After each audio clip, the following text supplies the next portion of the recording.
Welcome back to the vlog. We've had a few days of insanely windy weather, but yeah, insanely mild, touching 15 degrees almost some days. We've seen some strange things. So seen terrapins in the pond, out basking. They don't normally come out till May.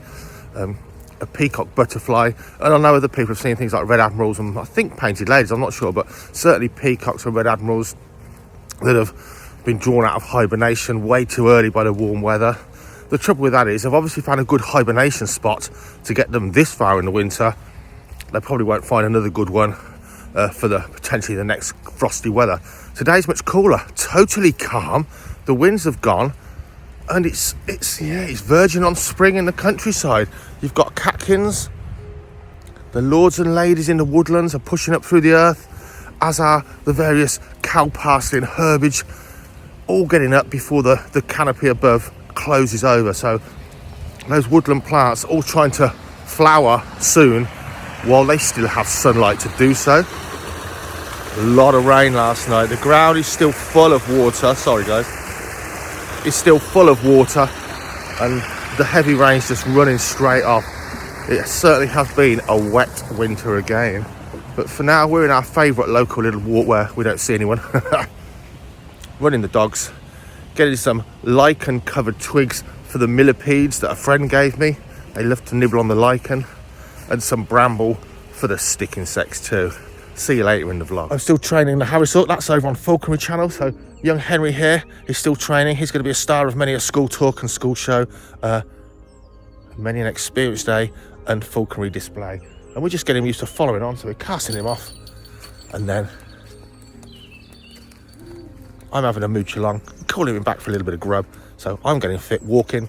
He's getting some fitness now as he starts to fly around the countryside. At work, and I'm sure in your garden, the daffodils are raring to burst. Look,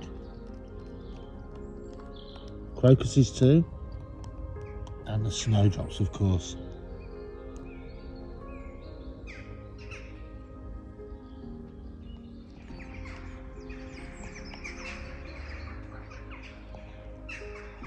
Listen,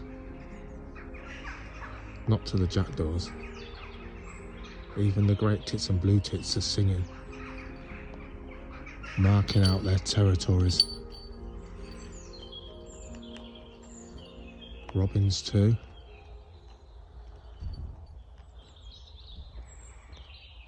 But the tits have shut up since I filmed.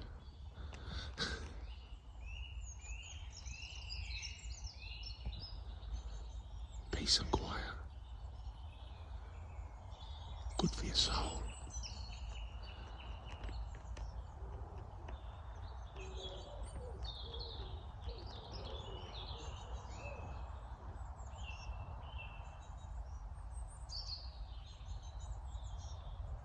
The Falconry Centre is looking lovely. Absolutely beautiful. The sun's out. The wind has finally stopped. The team here have just been on it all winter.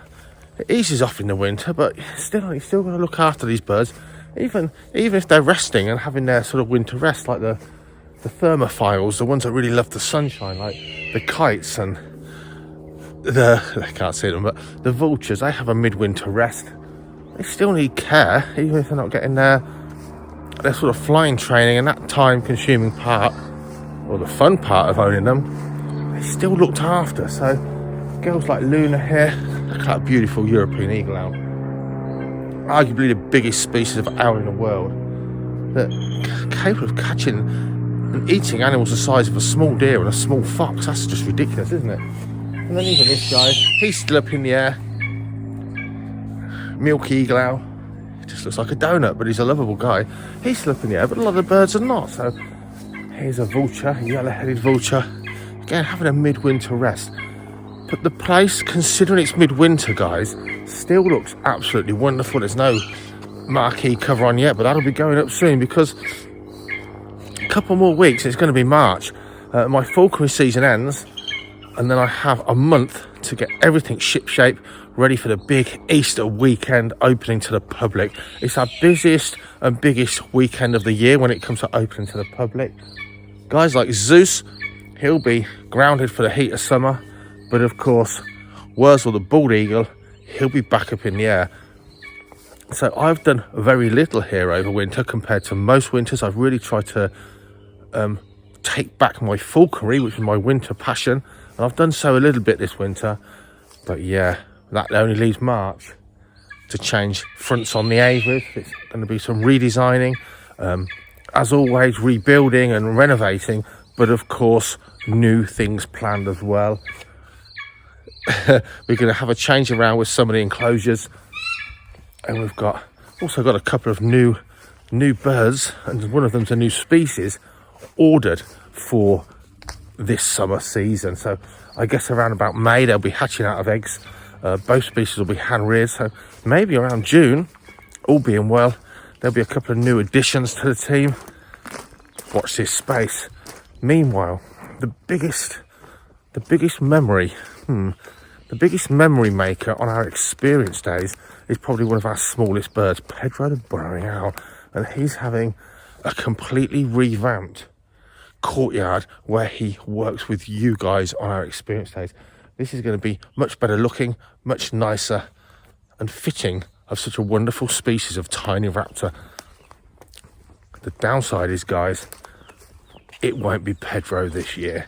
Pedro is 11 years old, and by the time he's got through the winter, he's going to be well into his 11th year. For an owl that big, Daddy's decrepit. If they make it through the first year in the wild, I don't know, I would think the average lifespan of a burrowing owl would be about 3 years in the wild. So when you're small, you're lucky to live more than a couple of years. 11 years old, none of them would live that long in the wild. And he's only alive because he now lives all winter in Ursel's spare bedroom in a heated luxury. He's got an arthritic leg, almost club-footed now. He's basically like, really, a 95-year-old human. That's the kind of condition he's in. He's still got quality of life, and while he has, he's going to continue, but he certainly won't be doing any work with any of you guys ever again. If he passes away, you'll be the first to know, because he is such a character.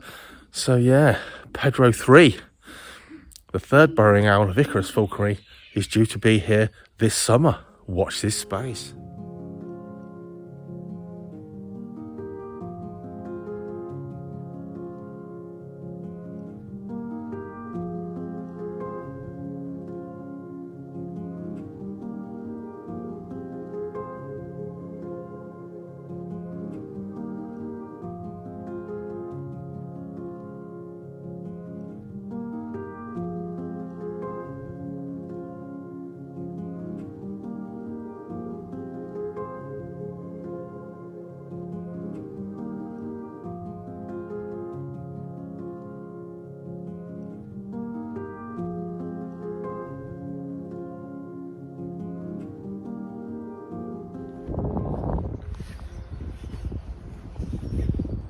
So time's rolling on. It will soon be the Easter openings, and Emily's working with Horizon, who's never done displays. He's never carried out display work for us on our open weekends. He's never flown in this field. Emily's just working with him. Now, he works better when it's soaring and evidently when I'm not here. No, there he goes. So soaring is his thing, but he needs the wind to do that. He's inherently lazy, but really you've got to read into that. He's intelligent. He doesn't want to flap around the sky, flap, tiring out those wing muscles, because that's not what he's about. He's designed to soar on the wind. So he's gone and found lift out over the valley there. And what a great thing if we can get this bird. That's a lie. Start again, Dave. If we can get Emily just there. She looks very small. Flying this bird on the experience days and on our open weekends. What a thrill for the public to see a Chilean blue eagle buzzard. Look at that. Soaring, much like Wurzel the bald eagle. But wouldn't it be nice to mix it up and have something the colour of a flying Weimaraner soaring above the audience? Emily's calling him in. So if he soars high enough, he gets called in and he gets given a big reward for doing so well. Wow.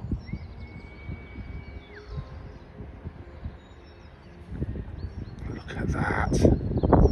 This is his grand finale. I'm going to try and get on camera. Whoa! Look at that. Beautiful. Easter weekend, we'll be here.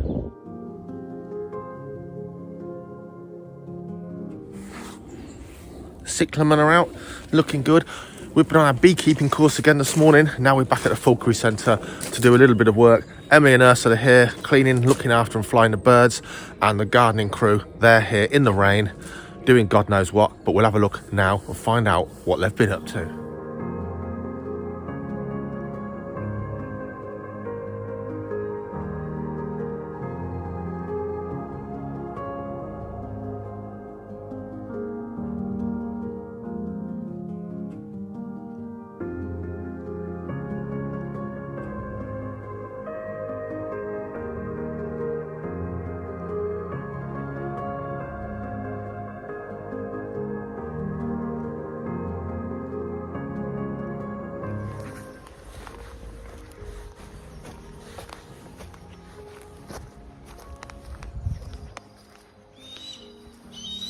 So this is going to be the new Burrowing Owl Stadium, the new Burrowing Owl Arena, which is going to be really great.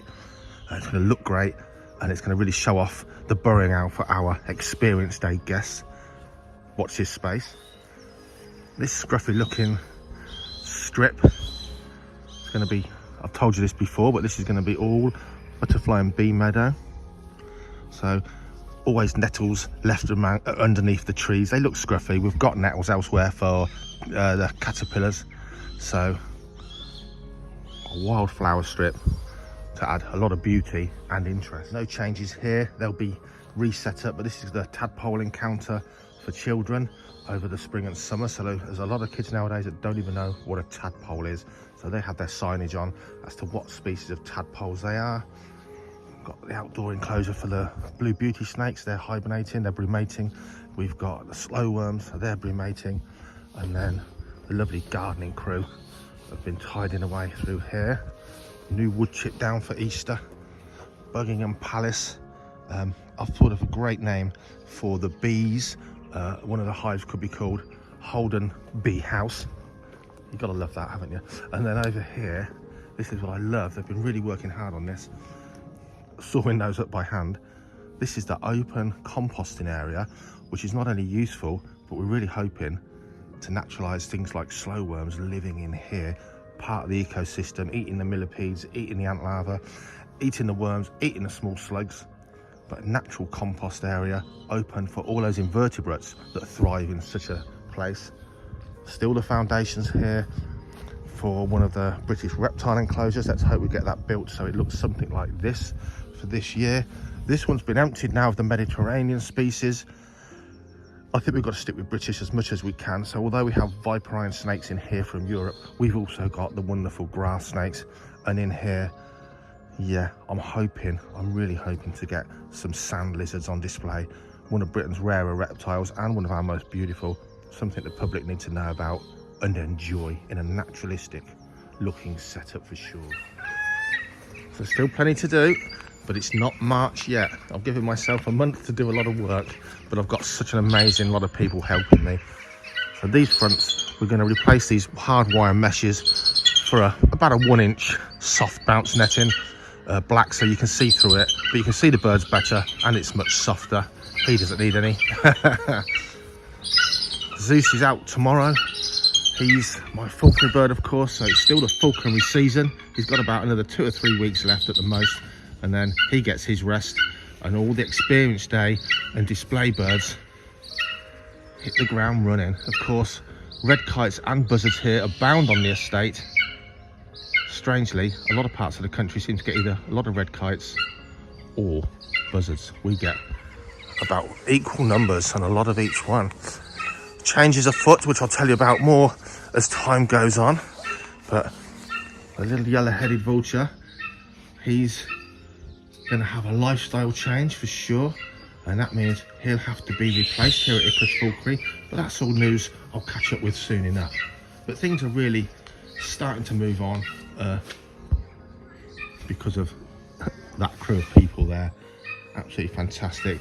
We've got another chap starting with us soon on a volunteer basis, doing a lot of construction. He's raring to go. We're so lucky to have such wonderful people, and we'll introduce you to him as time goes on. It's still damp, it's still winter. That sort of damp of the winter we get now in the UK. None of the birds like these still damp days to fly around in. Thank you. Oh, lovely. And what a star you are. Similarly here on the Great Grey Owl, remember, we've only opened up to the public 3 seasons ago. Otherwise, it's a closed shop for experience days, which we still do every day, or all the weekdays, so to speak, but not at weekends through the summer. So the Great Grey Owl, one of the most spectacular owls to look at in the world. And she's got a mesh here because she lands on the front wire and ruffles up her fragile tail feathers.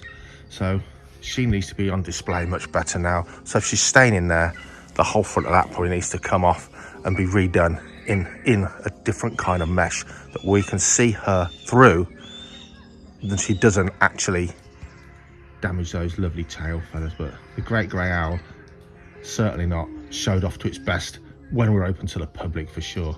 Very different on experience days, of course. You come and fly these birds free. Different aspect altogether.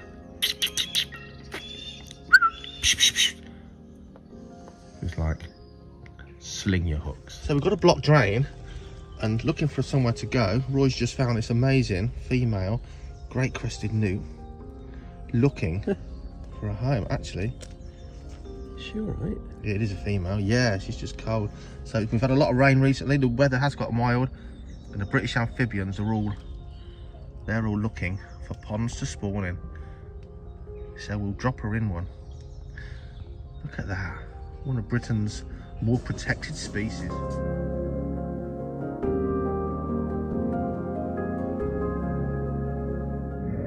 All sorts of stuff coming out of brumation.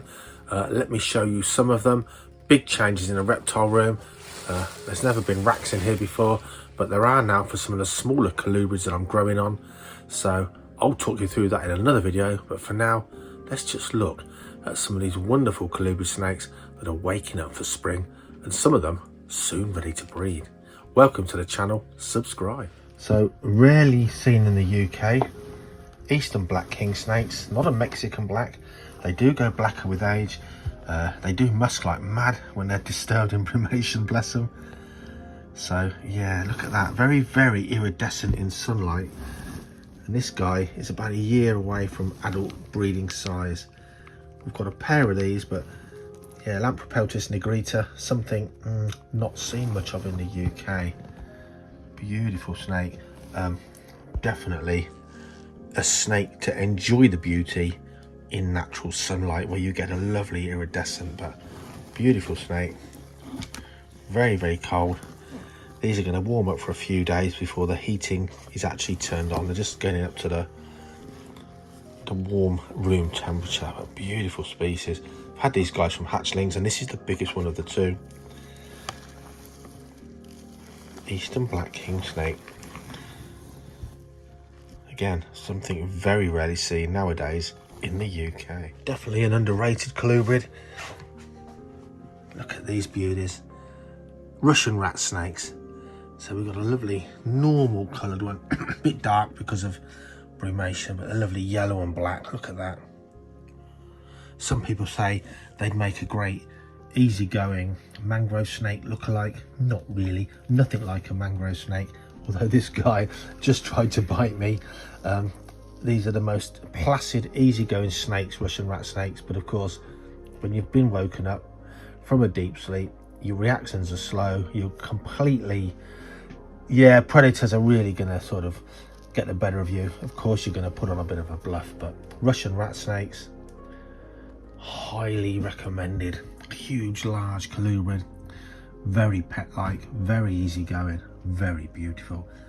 These two will be split up for a little while until they're warmed up. They'll be fed, pack it up, they'll be fed, and then they'll be introduced together as the first year of breeding.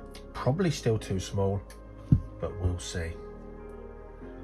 Lovely, it's in shed, but lovely apricot homegrown milk snake, Pueblo milk snake. I've actually got a pair of holdbacks, and the adult pair are actually available on the website right now.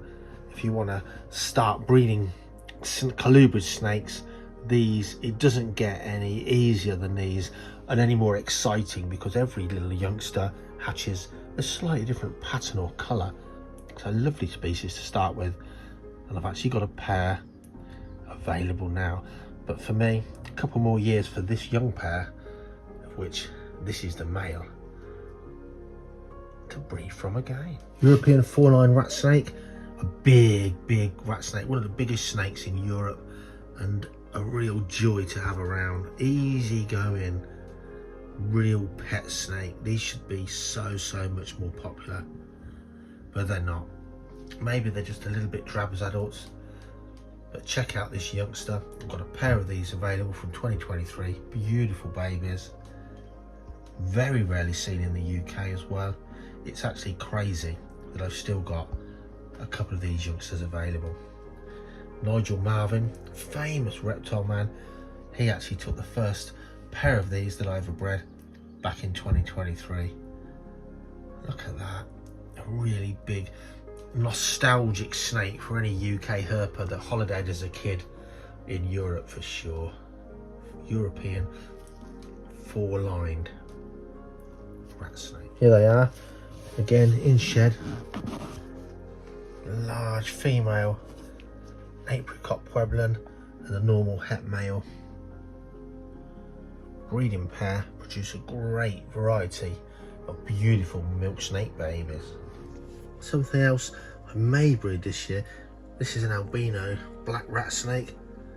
His natural coloured, more beautiful girlfriend is possibly about breeding size, but we'll see, maybe next year. But Dakota here, he's a big black rat snake. Have you ever seen a really big frog? This is Mark. Mark's a really big frog. Look at Mark. Mark eats anything he can fit in his mouth. He wasn't evolved, he wasn't created. He was really the fruit of the loins of Jabba the Hutt and Pac-Man. Mark came from them. Mark eats. He eats chickens whole, mice whole, snakes whole. Basically, Mark's a greedy pig. So some changes made here in the reptile room. My rack system, which is for my smaller king snakes, is now here. Obviously there's a lot of stuff gone from here, but very different indeed. All part of the changing ahead, but things are looking okay. But let me just show you, I keep the floor spotless. Now that's a lie, because there's a speck there, but I can't stand going in people's reptile rooms and seeing bits of substrate all over the floor. Really scruffy and messy. I like it kept swept out nicely, and if I spill something, I'll get a wet wipe and I'll clean it up with like a surface wipe. But I've never mopped this floor, and to be honest, it didn't look too bad. It just, yeah, a little bit grubby I suppose, but not too bad. Well, yeah, have a look at these pictures, because Jackie actually, out of love and kindness while I've been out today, mopped the floor with a bleach solution. Oh my goodness, what a minger I am. More about the reptile room soon, but anyway, lots of changes.